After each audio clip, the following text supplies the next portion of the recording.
Skype/live, vous nous retrouverez. Et même sur Facebook, vous avez la possibilité d'échanger avec nous. Et pendant ce temps, nous, on va accueillir Hubert Bialimi Etoundi qui est avec nous, donc d'un extrême à l'autre. Et cette fois, c'est à gauche. Bonsoir Hubert Etoundi. Bonsoir Bachir, bonsoir aux panélistes. J'ai le plaisir de vous retrouver aujourd'hui. Ici, mais quand je retrouve le président Bandakani, c'est des amitiés et un combat de longue date. Quand je revois Edmond Kouyaté, c'est un même plaisir. Bonsoir à tous ceux qui nous suivent en Afrique et dans le monde. Bonsoir à toute la communauté des panafricains. Aujourd'hui, je veux, vous me permettez cela, je veux quand même faire un appel. Et il y a un appel qui est nécessaire. Cet appel, c'est en réalité en direction de l'Organisation des Nations Unies qui doit impérativement subir une réforme. Une réforme pourquoi? Parce qu'aujourd'hui, les élections, on peut le constater, se déroulent en RDC avec toute la quiétude, le calme et la sérénité. Or, lorsqu'on regarde les missions de cet organisme international dans le monde, elles sont pratiquement 57 en cette année 2018. Et dans ces missions-là, il n'y a que le désordre, la zizanie qui a été sémée. Et surtout, sur le sol africain. On peut donc dire aujourd'hui, et je salue à ce niveau le président américain Donald Trump, parce qu'il a exigé la réforme de cet organisme, même si je ne suis pas d'accord avec lui dans le regain de l'impérialisme et de la néocolonisation. Mais aujourd'hui, les Africains doivent saisir, et en cette veille de l'année 2019, une opportunité de prendre définitivement position pour que ce machin-là, comme certains l'ont appelé, en jetant la charte, soit réformé et que l'Afrique ait une voix dans ce concert-là, une voix d'autorité, une voix significative, car vous avez un sujet réellement, un sujet d'actualité que nous allons aborder, qui nous amène à cela, qui nous amène à dire que les Africains peuvent être responsables par eux-mêmes, peuvent définir leur avenir, peuvent définir leur histoire, peuvent définir ou travailler pour le développement de leur continent. Donc, voilà, un appel à tous les panafricains, à tous les hommes de justice de ce continent. Un appel très suivi, puisqu'Afrique Média est donc partout dans le monde et même dans les étoiles. Vous retrouvez Afrique Média, il suffit simplement de se brancher au bon satellite. Et vous l'avez dit tout à l'heure, on va aussi baisser le rideau. Il s'agit du président Bandakani, puisque vous l'avez cité tout à l'heure. Et le président Bandakani, Hubert Etoundi veut également dire un mot là-dessus, certainement. Oui, ce qui est clair, ce que le président Bandakani vient de le dire, ce qui est clair actuellement dans le monde, c'est que l'histoire est en marche. Oui.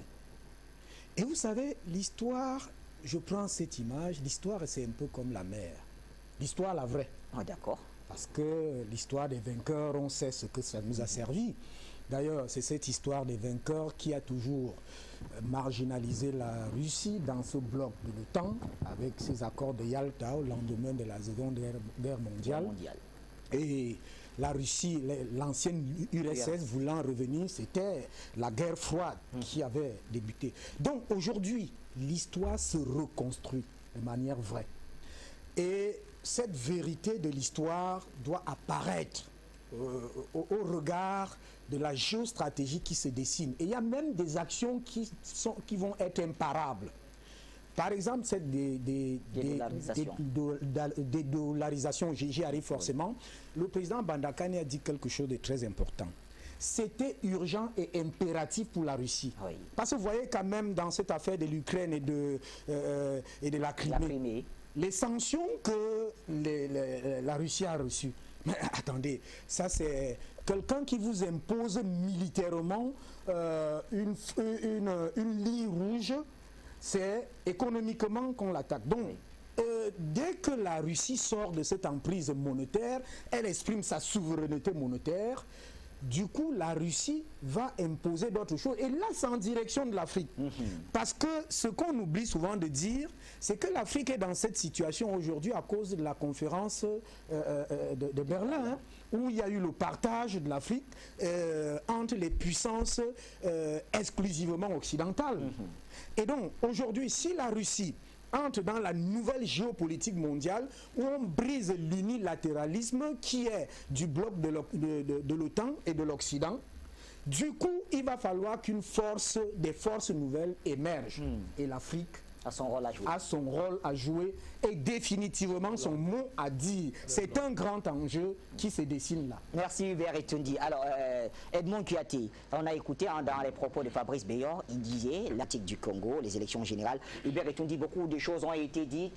Les élections ne se tiendraient pas, la RDC ne serait pas capable de tenir la promesse, en tout cas du scrutin au 30, après le report du 23.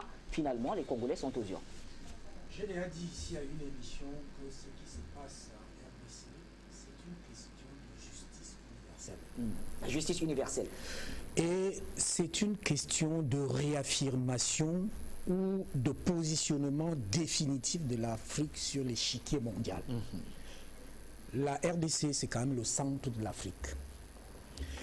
Et on ne peut pas imaginer un seul instant qu'un pays scandale en termes géologiques, en termes de ressources, en termes de minerais, en termes de richesses, soit toujours aussi émietté, aussi divisé depuis l'assassinat criminel de son premier leader, Patrice Emery Lumumba. On ne peut pas, c'est inexplicable, c'est des choses en réalité, si nous sommes des humains, si nous avons au moins une raison, si nous raisonnons, c'est des choses qui ne peuvent pas s'expliquer. Un pays qui est 80 fois la Belgique, la Belgique qui est dont je ne veux pas prononcer le nom de cet émissaire de l'Union européenne qui a été chassé, qui a été chassé par Joseph Kabila, 80 fois. 4 fois la France. Mais vous voyez que c'est un conglomérat de 27 de ces pays qui viennent dicter ce pays-là. Donc vous comprenez que ici, c'est pour ça que je parlais de la marche de l'histoire. Et je prenais cette image, je veux rester constant dans cette histoire. Vous voyez, tout ce qui est déchet, la mer rejette. Nous nous acheminons maintenant vers l'histoire vraie. Ce qui se passe en République démocratique du Congo, c'est un déclic et c'est une détente universelle. C'est-à-dire quoi? C'est-à-dire que le vote se déroule aujourd'hui très bien. D'ailleurs, toutes les équipes d'Afrique Média et tout, certaines personnes qui étaient contre les machines à voter ont confessé qu'effectivement ces machines sont crédibles, sont fiables. Donc on constate que tout se passe normalement sans les observateurs de l'Union européenne, qui apparemment seraient des sorciers en la matière, qu'on ne peut pas trouver dans l'espace de la Terre. Mais on constate curieusement que voilà le vote qui s'organise en République démocratique du Congo avec une masse, c'est-à-dire que tout le peuple congolais est sorti. Il n'y a pas les observateurs de l'Union européenne. Ça se passe dans la quiétude et dans le calme. Il n'y a pas les observateurs de l'Union africaine. Parce qu'il faut le préciser. Ça se passe dans la quiétude. Il y a la mise en place des mécanismes de souveraineté. C'est-à-dire que Joseph Kabila, ce monsieur doit être félicité, a dit avec son gouvernement, on m'a tellement insulté, on m'a traité de tous les noms d'oiseaux, je veux m'accaparer du alors que c'est un jeune. Je veux rester au pouvoir. Je vous mets donc au défi, c'est-à-dire je mets les outils en place pour organiser la première élection ou les premières élections, parce qu'il y en a 3 inédites en République démocratique du Congo, pour montrer à la face de la terre que l'Africain est capable. On peut dire Paris tenu jusqu'ici? Paris merveilleusement tenu, puisque depuis le matin, il n'y a pas ces opposants qui disaient que les élections, ces opposants de Paris et de Genève, qui disaient que les élections n'auront pas lieu. Mais on voit les élections qui se tiennent normalement. Paris tenu. Ils ont dit, ils ont crié partout avec ces médias dont Fabrice Beyor parlait tout à l'heure, les médias occidentaux. Sur ces médias, ils ont dit que ces machines ne sont pas fiables.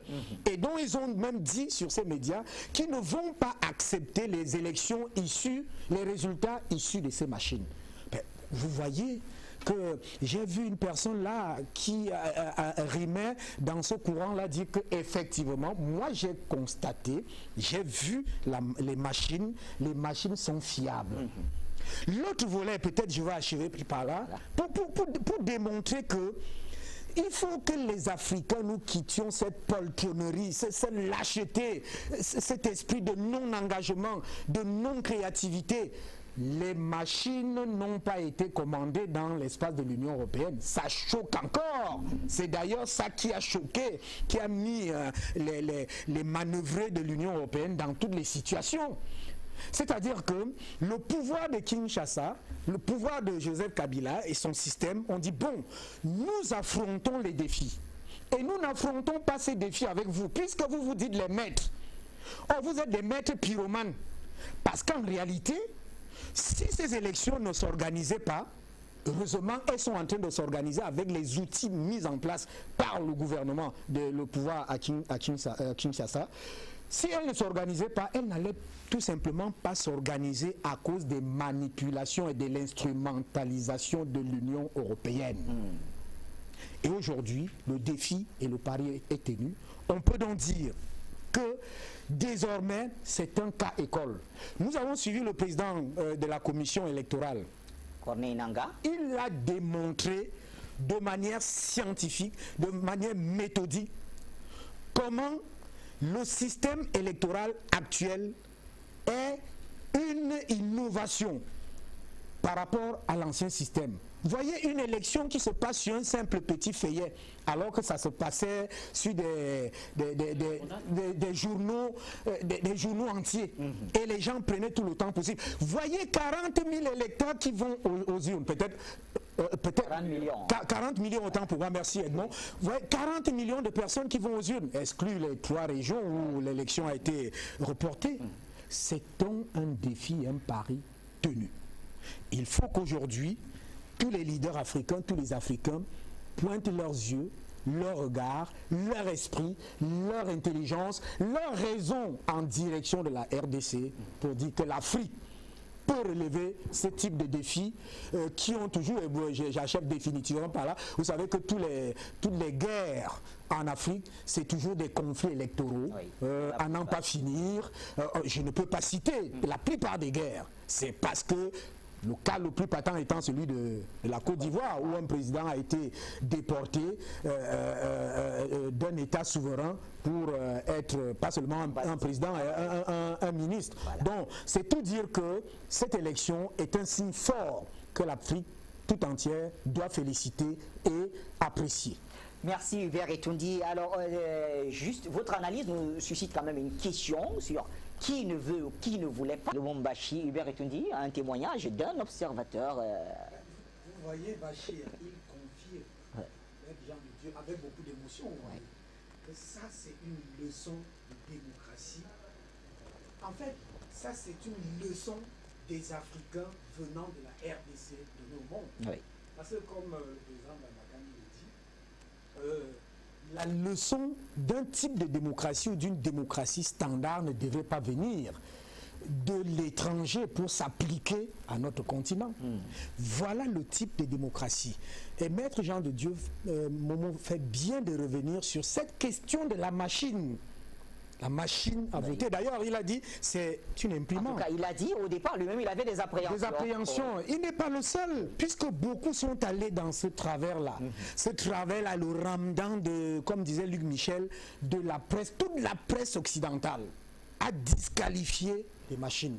Vous voyez ici, si on fait un parallèle, et on doit dire bravo à Afrique Média, parce que si Afrique Média avait existé lorsqu'on avait le mensonge libyen, lorsque Kadhafi était présenté comme le diable, parce que c'est le président Bandakani qui a pris cette expression tout à l'heure, et d'ailleurs Edmond Kouat aussi, que Joseph Kabila, pour discréditer ses stratégies, ses outils et ses mécanismes, a été diabolisé. C'est de la même manière que Kadhafi avait été diabolisé lorsqu'il fallait en réalité l'éliminer en fonction des projets, des grands projets qu'il avait pour l'Afrique. Donc, pour achever sur ce volet-là, sur ce commentaire, voilà la leçon. Là, ce sont des faits. Les faits sont sacrés. Les commentaires sont libres. Maître Jean de Dieu, et je sors par là, Maître Jean de Dieu Momo dit, il n'y a même pas d'incident mineur. Mais on nous a dit qu'en réalité, cette élection ne peut pas se tenir parce qu'il y a insécurité. Les opposants que Luc Michel a appelé tout à l'heure une opposition maraboutée, une opposition a appelé, ils ont appelé à des villes mortes, à des manifestations. Vous voyez qu'ils sont désavoués de manière, à mon vision par le peuple. Voilà le peuple qui vote. Ça veut dire qu'il ne représente rien. Et en réalité, je peux même me risquer de dire que si le peuple ne les a pas suivis, les résultats des urnes ne peuvent pas être le contraire. Ça veut dire que le peuple a fait son choix déjà. Et je m'arrête à ce niveau. Alors vous parlez d'un peuple qui n'a pas suivi, oui, Bertrand Tati. Les résultats. Très bien. Avant de passer la parole à président Bandakani et bien sûr Edmond, Hubert Etundi voulait ajouter quelque chose rapidement. Bachir, merci beaucoup. Il y a une chose que nous devons dire. Parce que dans ce complot, depuis près de 600 ans, même plus, qui maintient l'Afrique dans la chosification de ses êtres, c'est-à-dire de ses ressources humaines, dans la bestialisation, quelqu'un disait souvent l'imbécilisation, il y a une main qui doit être fermement dénoncée dans la situation de la RDC. Il faut que l'Église catholique arrête sa sorcellerie à certains niveaux. J'assume ce que je dis. L'élection qui se tient actuellement est une gifle magistrale pour tous ceux qui ont, tous ces évêques-là, qui se sont fait célèbres par des déclarations, par des postures, par l'organisation des manifestations. C'est une gifle magistrale qui leur a asséné aujourd'hui pour dire arrêtez de prendre le parti pris de la néocolonisation. C'est effrayant. Je ne peux pas comprendre que vous servez Dieu. Vous êtes du parti de la justice. Mais vous prenez des camps, vous prenez manifestement des camps et vous instrumentalisez, vous dites, vous prenez le camp des faibles, hein, les faibles. Alors que vous êtes avec ceux qui sont des forts, c'est-à-dire vous utilisez un mensonge. Donc je parle à l'attention de ceux-là. Ils doivent maintenant se cacher dans leur sacristie, que les évêques là-bas, tous ceux-là qui se mettent dans leur sacristie, qui fassent un peu une confession pour voir qu'ils étaient franchement en erreur et qu'ils voulaient convoquer l'action du démon. Bandakani l'a dit, le président Bandakani l'a dit tout à l'heure, en RDC pour que ce pays ne sorte pas de cette traque-là. Donc la traque est terminée, il faut que l'Église catholique le sache. Très bien, et c'est donc l'intervention de Hubert Etundi. Alors Edmond va s'offrir des... Qui est important. Merci président Bandakani. Vraiment, on va faire une minute Hubert Etundi, je vous en prie. Une minute.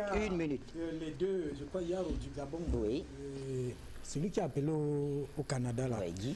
Il est même revenu là-dessus parce que, vous savez, les Occidentaux eux-mêmes, de manière scientifique, de manière démontrée, par des travaux, pas des moindres travaux, des travaux solides, ils ont démontré qu'il n'y a pas de démocratie standard, encore moins de démocratie parfaite.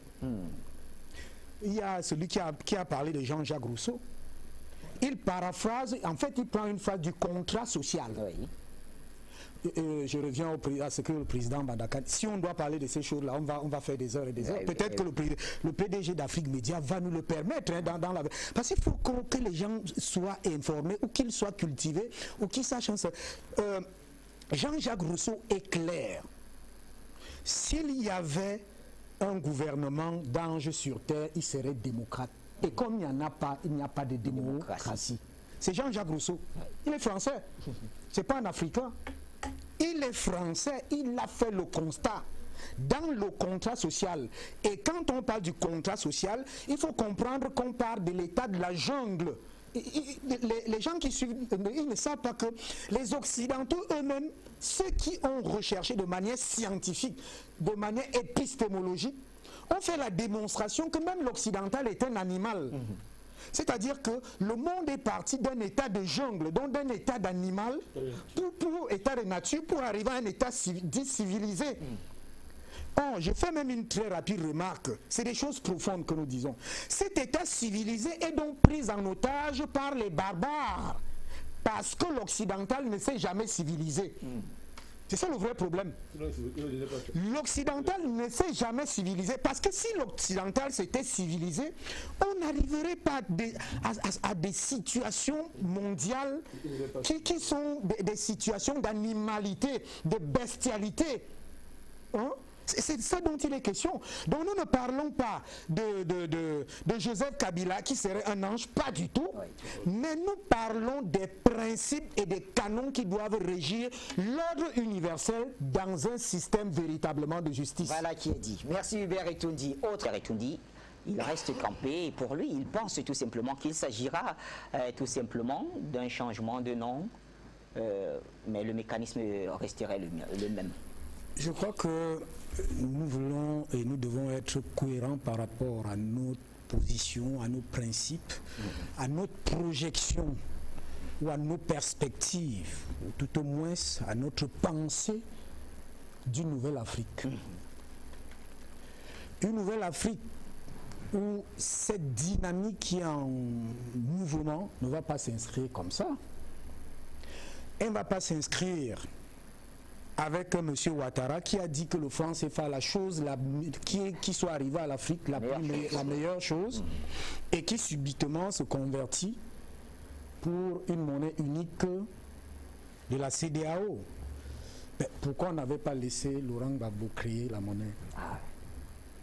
Si maintenant on veut créer une monnaie forcément unique, et que Paris est d'accord, et que toutes ces institutions financières sont d'accord, pourquoi Laurent Gbagbo, je le salue, il est encore pour l'instant en prison, mais pourquoi? Parce que dans son livre témoignage avec un journaliste français, Mattei, il est clair là-dessus. Nous sommes sous tutelle, et dès que nous tentons de lever cette tutelle, nous sommes muselés. Je voulais engager la Côte d'Ivoire dans cette voie-là, de la dépendance. Nicolas Sarkozy est venu avec un gourdin. Cette monnaie, moi je veux pas être tendre dans cette affaire, cette fameuse monnaie unique qui est en perspective, c'est un gourdin. C'est un gourdin qui est en train d'être préparé et qui est bien emballé, c'est-à-dire il est emballé par un paquet joyeux, parce que il y a une contradiction dans cette affaire. En 2017, voilà des déclarations du président de la commission financière de la CEDEAO qui dit tous les critères ne sont pas réunis et qu'on ne peut pas arriver à mettre cette monnaie en place en 2020. Mais comment subitement de 2017, là c'était un conseil des ministres parce qu'il y a une task force qui a été créée là-dessus, comment subitement de 2017 en 2018, toutes les conditions de convergence, hein, Edmond a parlé tout à l'heure, toutes ces conditions-là sont déjà curieusement remplies. Attendez, posons-nous des questions. Ces conditions, parce que quand on voit ces conditions-là de convergence pour une monnaie unique, elles sont les mêmes. Quand vous prenez le traité de Maastricht, c'est les mêmes critères. Il y a une question d'inflation, il y a une question de la dette intérieure, il y a une question du déficit de chaque État, hein. Il y a une question de taux d'échange, même de la monnaie.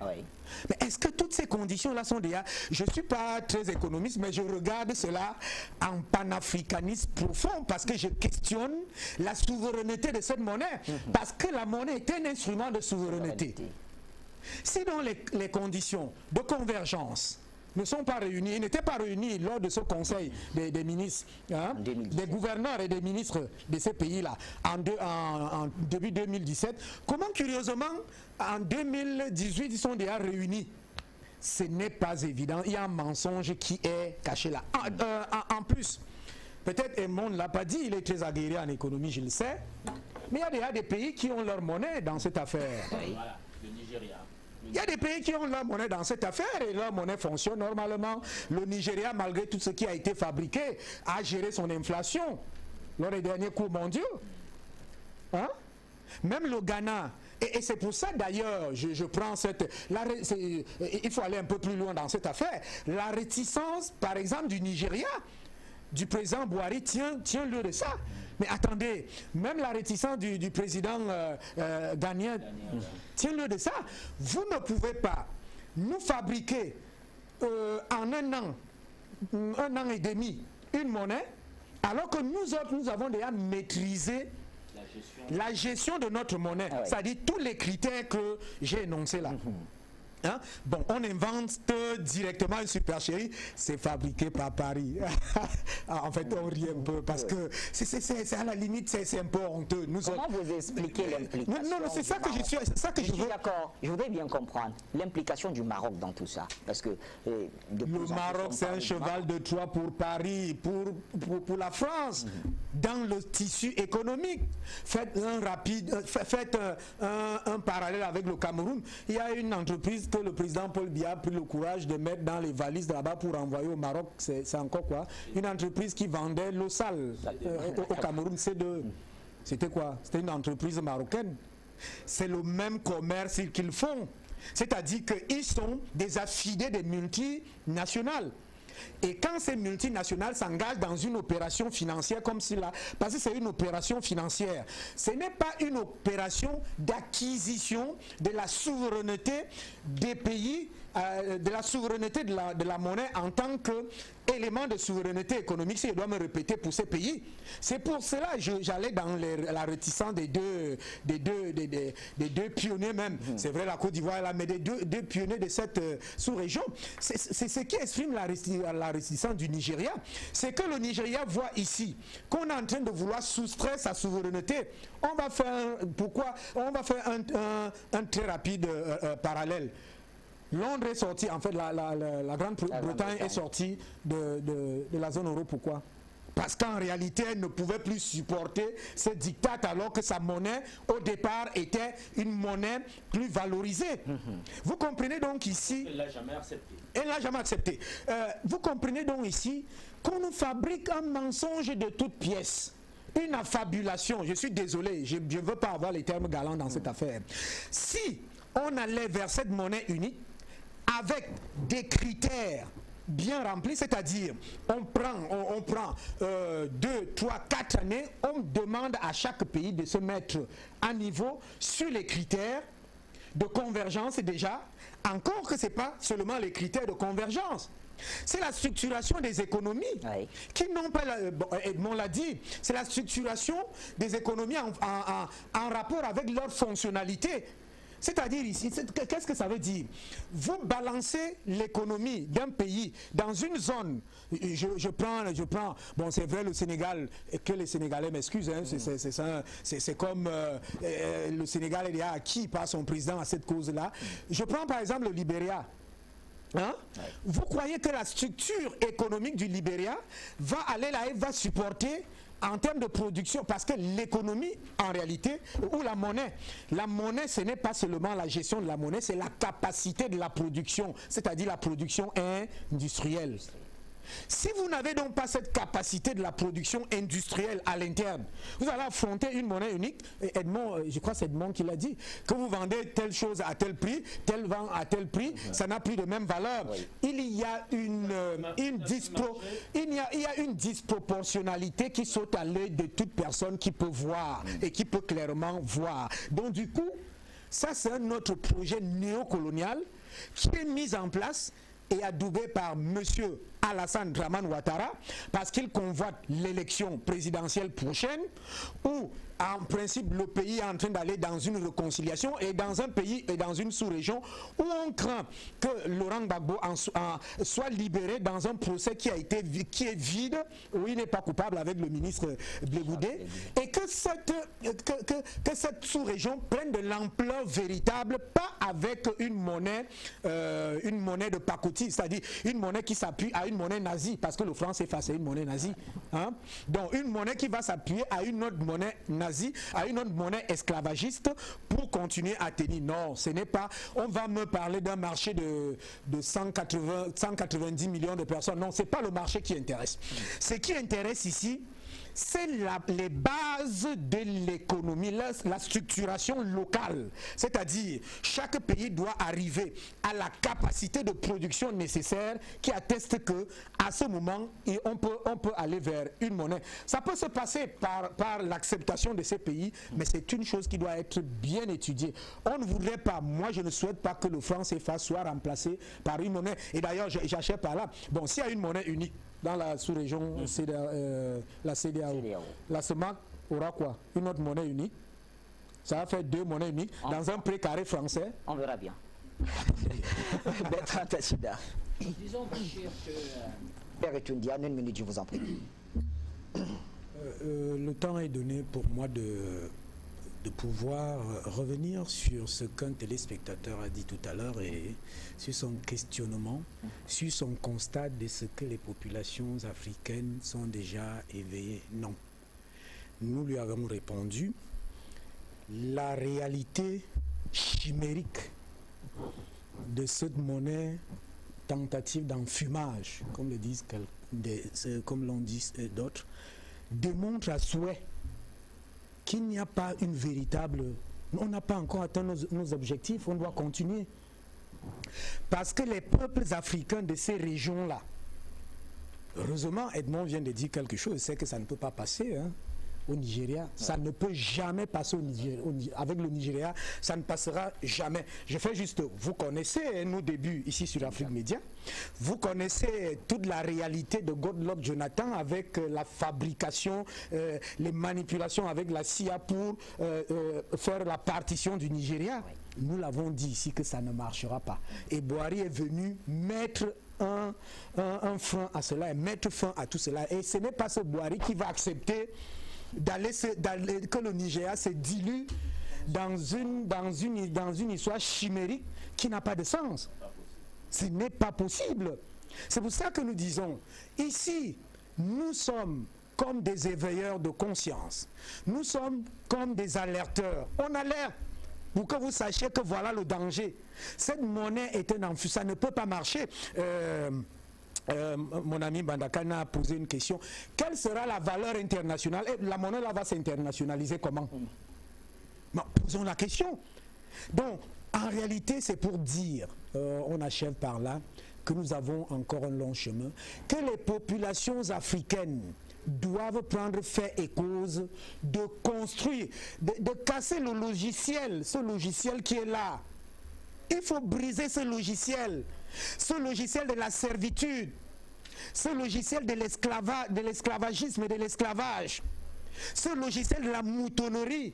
Je peux encore chanter ici les merveilles d'Aimé Césaire.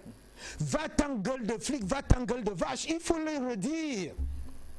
Ce sont ces flics-là qui continuent à vouloir tenir notre souveraineté, nos intelligences, notre dignité. Donc on ne peut pas accepter cela. C'est une monnaie qui est une monnaie de chimère, une monnaie qui ne va rien donner à l'Afrique, qui est quelque chose qui va même contribuer à diviser encore l'Afrique, à fragiliser en fait cette sous-région et tout le reste de l'Afrique. Donc ça n'a pas de sens. Merci Hubert Etundi. Donc Hubert Etundi pense que ça n'a pas de sens, en tout cas dans les conditions actuelles. Oui, comme cela a risqué se dérouler en RDC, nous sommes face à un mensonge affirmé de la communauté internationale. Vous savez, il était question de rendre la démocratie, en fait de rendre la Libye plus démocrate que le dictateur qui a été assassiné, qui avait été assassiné, Muammar Kadhafi. Mais en réalité, depuis 7 ans et plus, la Libye c'est un chaos, la Libye c'est un état fantôme, la Libye c'est une meute de mercenaires, la Libye il n'y a rien. La Libye est rentrée dans l'Antiquité. D'ailleurs, nous avons des témoignages d'Africains qui sont en Libye qui disent que les populations regrettent qu'elles ont été trompées. Donc, qui peut faire la paix dans cette affaire, sinon le fils de Kadhafi? Et au plan géopolitique, de la géopolitique intérieure, il est soutenu. Il est pratiquement avec toutes les tribus, toutes les élites. Il peut fédérer.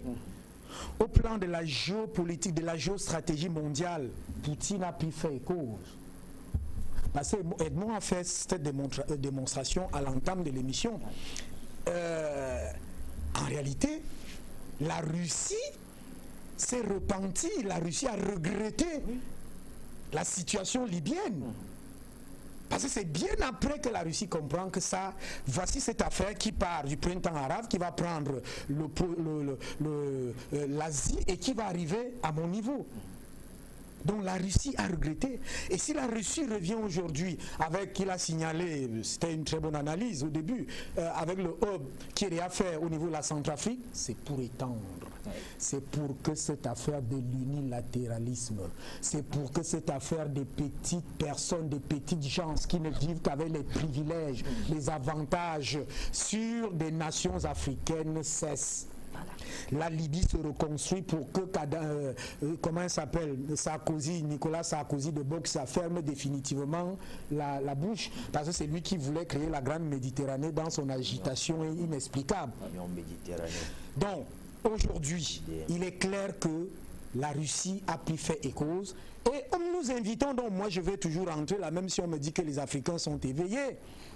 C'est le moment maintenant de prendre des positions fortes dans cette trajectoire-là qui mène aux élections, puisque la Russie a déjà dit soutenir fermement la candidature de Saïf al-Islam. Maintenant, il faut que les Africains emboîtent le pas.